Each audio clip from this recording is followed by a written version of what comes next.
Uy, pre, naiihina ako. Uy, gagi, pre, ako din. Tara sa McDo tayo maki-CR. Bawal dito, public place eh. Tara, tara, tara. Dito, dito. Ayan, okay. Uy, teka. May pwesto ba kayo dong lamesa? Wala po. Oh, pagkain, umorder ba kayo?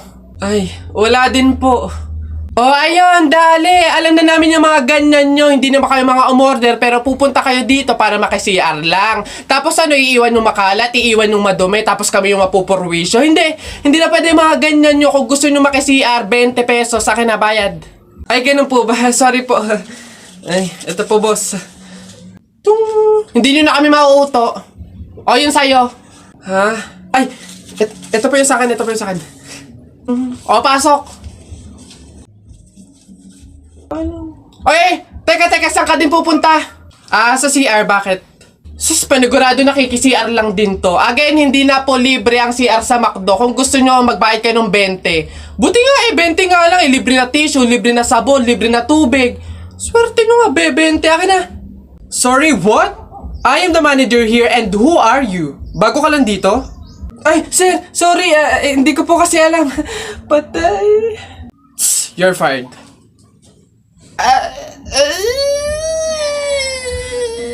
Pabili. Oh, what's up, boy? Oh, yari, English ba naman? Ano ba yan? Yeah, what do you want? Gigil talaga ako nito, eh. Do you have solution that mix evenly with organic compound substances and had undergone fermentation and instilled in a solid state of matter in a homogeneous mixture? Ano yan? Di mo pala alam eh. The Red Horse. Bonak. Ganon. Intik na bata to. Hoy, Tikoy! Ano na naman? May trivia ako sa'yo. Alam mo ba yung sibuyas lang yung may kakayahang makapagpaiyak sa tao ng mabilis? Ganon na. Wait lang. Naano ka ba dyan? Siyempre, sabi mo sibuyas lang yung makakapagpaiyak sa tao. Bakit hinampas kita nitong kawali, umiyak ka? Yabang naman pala nito, hindi naman pala totoo. Hoy, ang ganda dito, tara picture tayo. Let's G! 1, 2, 3. Ay, di ba bawal to? Alam ko pamahiin to na bawal mag-picture yung tatlong tao kasi mamamatay daw yung nasa gitna. So mamamatay ako? Mamamatay ako. Paano na ako? Yung pangarap ko, paano yung pamilya ko? Mamamatay ako. Uy, easy. Kasalanan nyo itong dalawa. Ang kakapal na mukha nyo. Tinuring ko kayo kaibigan tapos tinraidor nyo lang ako. Pinagplanuhan nyo itong dalawa. Ang kakapal. Aray ko, yung puso ko. Aray ko. Papasok na yung baby ko na yan. Punta ka na dun, dali anak. Upo ka dun sa tabi ng classmate mo. Dali.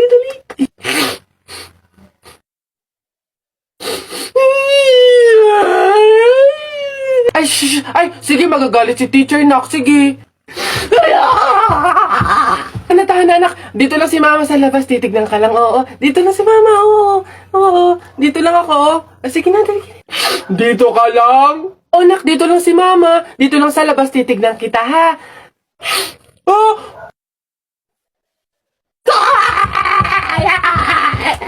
Pinapahiya talaga ako. Umuwi ka nga dun. Malilintil lang ka sa akin pag-uwi. Papasokin ko na lang po bukas po. Sige po. Mali kaya dito. Love. Yes, love. Bakit? May intrams kasi kami bukas. Gusto kong sumali. Ano kayong magandang laro, love? Basketball or badminton? Love, bakit hindi mo na lang lahat salihan? Total, kayong mga lalaki, sanay naman kayong makipaglaro, di ba? Tipong lahat kami mga babae, seryoso na, pero sa inyo, laro pa rin pala. Huh? Love! Yes, love. Ano yun? Hindi ka ba nakapag-refill ng tubig? Nauuhaw na ako eh. Ha? Anong bago, love? Lagi ka namang uhaw sa babae.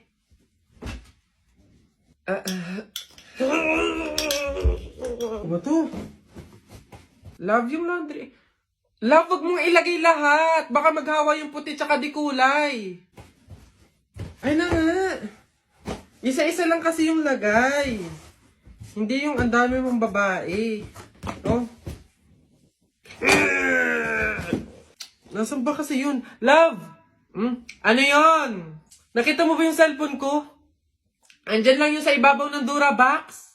Ibabaw ng Durabox. Love, wala talaga dito. Basta andyan lang yun. Ano ba yan eh? Hindi ko nga makita, love. Naku, kapag gamit mo, hindi mo agad makita. Pero pag babae, ang bilis ng mata. Tayo, pabunot pa ako. Ano po yung mga papremyo? Lombans, hairband, calculator, paper, ayun! Ayun yung kotse pong blue. Ayun. Pabunot to. Ano? Tagal! Ito. 127 po. Ito po. Wala. 21 po. Meron? Wala ulit. Ba't wala pa rin? 1. Gusto ko yung laruan na yun eh. 1 pa 1. Wala. Wala pa rin. Ubus na pera ko ah. 85 po. 85. Huwag ka na umasa. Wala. Wala pa rin. Ang daya naman yan. Ang daya. Walang madaya dyan. So, dyan bulok ka lang. Umuwi ka na. Ito, last one ha. 42 po. Meron? Wala. Ano ba yan? Wala na akong pera. Daya naman yan. Huwag na nga. Anak! Joshua! Oh, Nay. Magsilab ka nga doon sa harapan. Ha? Bakit naman? Eh di ba't kakalibing lang ng lolo mo? Pamahiin yon. Kailangan magsiga para makapunta agad sa langit yung lolo mo. Eh? Ganun ba? Sige. Mga pamahiin na yan. Wala naman akong... Nay! Wala akong masigang kahit anong basura dito. Ano ba yan? Bilisan mo, Joshua. Napakasimpleng bagay hindi mo magawa, ha? Kahit ano, sigaan mo. Bilisan mo. Kahit ano. Kahit ano, ha? Bilis! Ba't natakbo? Nako! Aling Lourdes! Yung anak niyo po, sinunog yung bayan! Diyos ko po! Ala! Eh, tinamaan kang magaling na bata ka! Ba't sila nagtatakbo ba? Oo naman ang mga yun. Pamahiin, di ba? Pamahiin, di ba? Kailangan sundin yun. Oo naman mga to. Uy, ang saya siguro pag naging superhero ka, no? Takte, pag talaga ako nagkaroon ng kapangyarihan, pipiliin ko talaga yung nalipad ako para pupunta ako sa iba't ibang bansa. Lalo ako, talaga, para maging superhero ako, pipiliin ko kapangyarihan yung yung malakas yung katawan, talaga bubuhati ko yung mga building, yung mga sasakyan, tsaka masasapa ko na si Hulk. Yan, yung mga kapangyarihan yung napapangit ang bobodo, yung sa akin talaga malupit, astig. O pag ako naging superhero, talaga kapangyarihan ko yung invisible, talaga para pag naliligo si Crush si... Diba? Bessie, tignan mo! Girl, nasa mall ka, wala ka sa palengke. Ano ba yung suot mo? Wala ka bang taste? Walang style? Walang fashion? Ano ba yan, girl? Ilugar mo naman yung suot mo. Baduy? Bakit hindi mo kami try gayahin, girl? Sosyalin, yayamanin, fashionista, ganyan. 2023 na, glow up naman, girl. Habol tayo. Or baka naman, Bessie, walang pambili. Mahirap siguro, ganun, poor. Alam mo, girl, madami dyang mga cheap store, yung mga ukay-ukay. Try mong tumingin sa mga ganun. Para naman maging maganda ka at maging presentable yung suot mo. Ano ba yan, Bessie? Wala bang tricycle dito or jeep man lang? Paulan na, oh. Ano ba yan? Paano tayo makakauwi nito? Oo nga, Bessie, hindi naman tayo pwede mag-book. Ang mahal-mahal ng pamasahe doon. Oh, girls! Ay. Kayo yung nakasabay ko sa mall kanina, di ba? Anong ginagawa? Commuters ba kayo? Ay, kala ko naman kasi kung makapan-judge kayo kanina. Naghihintay kayo dito na ng jeep, no? Tricycle? Kawawa naman pala kayo. Girls, next time ha, wag kasi kayo man-judge ng kung sinong tao, lalo kung hindi nyo naman kilala. And, wala namang issue pagdating sa pananamit. Kayo talaga. Sige na, una na ako ha. Ito kasi yung sasakyan ko. Oo, tama. Kahit ganito yung pananamit ko, may sarili akong sasakyan. Sige, una na ako. Wait, sa ganyang pananamit, mag-commute lang kayo. Gusto nyo sumabay? Pwede ba kahit saglit lang? Siyempre naman hindi. After nyo akong i-judge kanina na pampaleng ko yung suot ko and wala akong fashion, walang style, tapos sasabay kayo, wag na lang siguro muna. Bye! Ingat! Ay, wow! Ang ganda nito, girl, pang outfit sa BGC. Buti 50 pesos lang. Eto nga, besin mo akong mayaman dito. Bigat. Oh! Hoy! Ay, lo! Kayo pala yan, Diyos ko! Nag-okay pala kayo? Akala ko mga branded yung suot nyo. Akala ko ba, girl, sosyalin, yayamanin. Ay, naku. Grabe kayo makahusga sa akin ng isang araw, ha? O sige na. Again, ha, ang buhay hindi nakadepende sa pera at pananamit. Mayaman, mahirap, or may kaya ka, ang mahalaga, wala kang ginagawang masama. Thankful ka na nabubuhay ka sa mundong to, ganun.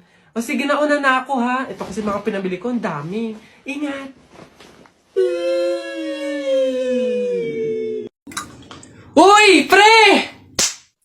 Oh, ano na naman? Eto na nga, pre, ikikwento ko. Naniniwala ka ba sa mga pamahiin? Ba, hindi ako papaloko sa mga ganyan, mga pang-uto-uto lang yung mga pamahiin na yan. Ay nako, pre, ngayon, kailangan mo nang maniwala. Bakit naman? Anong mangyayari kung hindi ako sumunod sa pamahiin na yan? Ay nako, pre, hindi mo na iitanong. Nung hindi ako sumunod dun sa pamahiin na yun, may nangyari sa aking masama. Ay, oh? Ano yun? Ano nangyari? Hindi ko kasi sinunod yung pamahiin na kapag nakabasag ka ng pinggan, wag na wag kang lilingon kasi tsak na may mangyayari sa yung masama. Na-experience ko, may nangyari talaga sa akin. Bawal lang talaga sabihin eh. Kaya, mas mabuting sundin mo na lang. Ayan, daya naman. Ba't hindi pwedeng sabihin?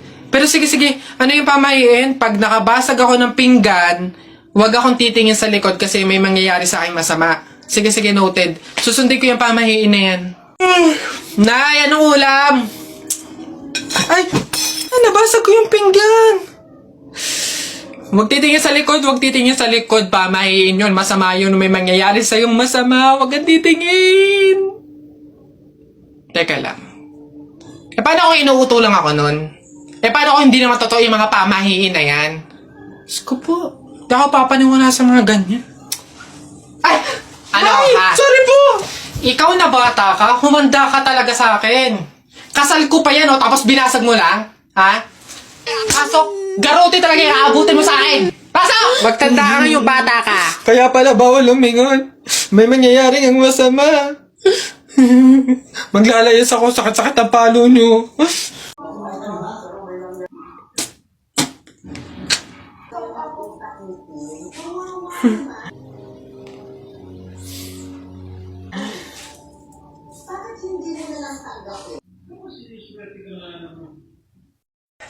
Nak! Happy birthday! Ay, Nay, thank you po. Paano yung celebration ng birthday ko? Ikaw, ano bang gusto mo? Gusto mo maghanda tayo ngayon? Gusto ko sana, Nay, lumabas kaya tayo. Kain tayo sa restaurant ni na tatay. Anak, pasensya na kasi pamahiin, di ba? Bawal daw lumabas yung may birthday kasi baka mapahamak. Paano yung celebration ng birthday ko, Nay? Wala tayong magagawa, anak, kundi kami na lang siguro ng mga kapatid mo at tatay mo yung lalabas. Diyan ka na lang siguro muna sa bahay. Oo. Kami na bahala sa celebration. Sige.